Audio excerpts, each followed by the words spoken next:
ladies, wrapping up senior speeches for this year, we have the compact and complex Joe Berghult and his speech, Butting Heads. Joe.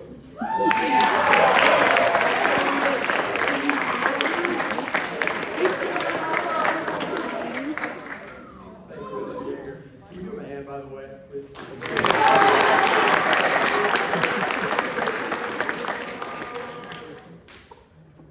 As Leonardo da Vinci famously once said, let me paint you a picture.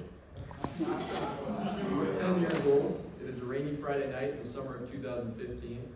You were in your basement watching highlights of the one and only Ray Lewis. Suddenly, the screen goes black. You're bewildered, befuddled. Some might say, bamboozled. You look behind you to see your older brother with the remote in his hand, changing the channel. You start yelling at each other, punches are thrown, and before you know it, your mom is ripping you apart and lecturing you about how this fighting has to stop.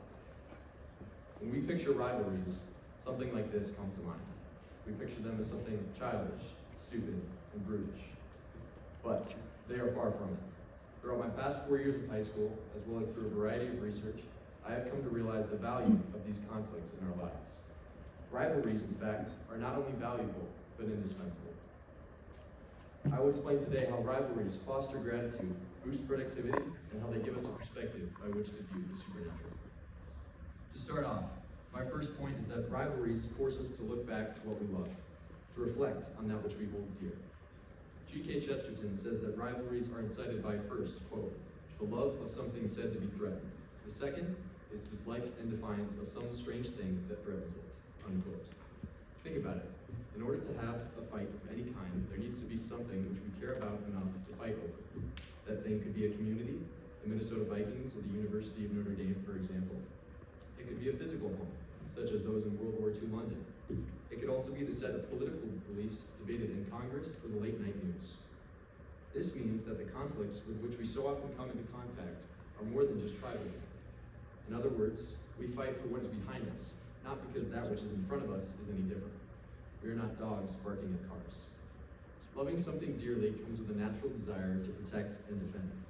When something threatens these things, we realize how much we care for them, because we are suddenly terrified of losing them. In addition, we look at these things and compare them to those of our opponents. The best rivals all have three characteristics. They are close in proximity, endure close contests, and undergo frequent and repeated matchups. Crosstown rivals, siblings, neighbors, etc. What these characteristics essentially mean is that each rival is a reflection of the other, although each sees the other as a corruption of itself, like a reflection in a puddle.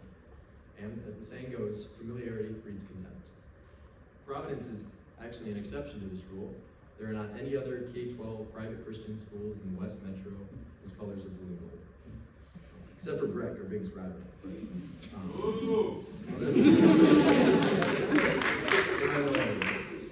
But in spite of our many similarities to that school, we as a culture do not see them that way, because we realize upon reflection that we value faith, knowledge, and virtue.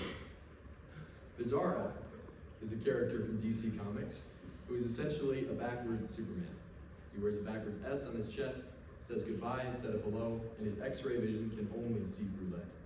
But his stature, origin, and relationships all reflect those of Superman. He is an awkward and amoral brute who is but a shadow of the hero. And in a way, we see our rivals as our own Bizarro. And in an effort to distinguish ourselves superior to them, we force ourselves to amplify our best qualities. It is this assertion of superiority which leads into the next, and perhaps the most practical benefit of rivalries. That is that rivalries increase productivity and performance for both sides. As my dad likes to say, a rising tide raises all ships. A study by the Organizational Psychology Review found that there was a definite positive correlation between rivalries and performance in areas such as sports, fundraising, and culture. They said this applies in obvious fields, such as basketball, and less obvious ones, such as music. They found, quote, the number of disses a focal rapper has with a rival rapper is positively related to the focal rapper's sales, unquote. Also, they found that in NC2A basketball games, defensive efficiency increased in playing a team rival, indicating greater focus and effort. Let me provide a more local example. During my junior year football season, our team lost to the Orno Spartans twice and in somewhat embarrassing fashion. That winter, I began literally counting down the days until we played them again in a whiteboard in my room. Every day when I subtracted a day from the counts, it pushed me to work as hard as I possibly could to beat them the next go around. I strove to bring that attitude to the team, and it worked. For those who weren't at the game, we won 40-0 and beat them in sections later on. For those who were there, please be quiet. In all seriousness, we did end up 3 places ahead of them in the Star Tribune poll, which proves our efforts were not in vain. Perhaps a reason for this increased performance is a correlation between rivalries and risk-taking. Research by Harvard Business Review found that when college students were studied playing a risk-involved game similar to blackjack, their propensity to risk increased when playing against a student who was wearing apparel of their school's rival. Additionally, they extensively researched NFL rivalries to see if there was any legitimacy to the notion that professionals, people whose jobs depend on performing well and winning, would operate in a similar way. After controlling for a number of factors, such as the game's score or the rank of both teams, it was found that when playing a team rival, a franchise in the National Football League is 37% more likely to attempt a 2-point conversion, a higher risk, higher reward play. This is very compelling evidence that when playing against a rival, you are far more inclined to be risky. Now, risk, obviously, is not always a good thing. You never want a nuclear engineer to say, I hope this works. For that reason, risk, and consequently rivalries, are best suited to areas where there is a boundary that must be pushed. In athletics, it is fairly straightforward. You have 2 athletes or groups of athletes competing against one another, pushing themselves beyond the absolute limit of what should be humanly possible. For example, from 2009 to 2020, tennis legends Roger Federer and Rafael Nadal went back and forth setting and resetting the record for career Grand Slams. In the end, Nadal went out with 20. As a historical example, take the space race between Soviet Russia and the United States, each spending billions of dollars and the lives of not a few astronauts for the chance to best the other. The competitive spirit associated with rivalries is literally the rocket booster which propels us to go boldly where no one has gone before. Without rivalries, we would not take such risks. It is important to note also that these conflicts are far less superficial than one might think. We as humans are wired to think of things in terms of good against bad, against evil. Think for a moment about the most popular fictional stories produced in this millennium. Fairy tales of the Brothers Grimm, the superheroes of Stan Lee, and even the Star Wars galaxy. All of these stories present the audience with a clear good and a clear villain, antagonist, and rival. Hansel and Gretel defeat the child-eating witch, the Green Lantern fights fear personified, and the wise Jedi are the force of good against the power-hungry Sith. And that is their reason for their permanence in culture. At times, we are tired with the grayness of the world. We want to know that there is absolute good and absolute evil, and that we can choose the former and destroy the latter. Here at Providence, we are very much instructed in that philosophy. We are taught that all the time we should strive for the highest and most absolute entity, God, and that His qualities should be embraced with the utmost fervor.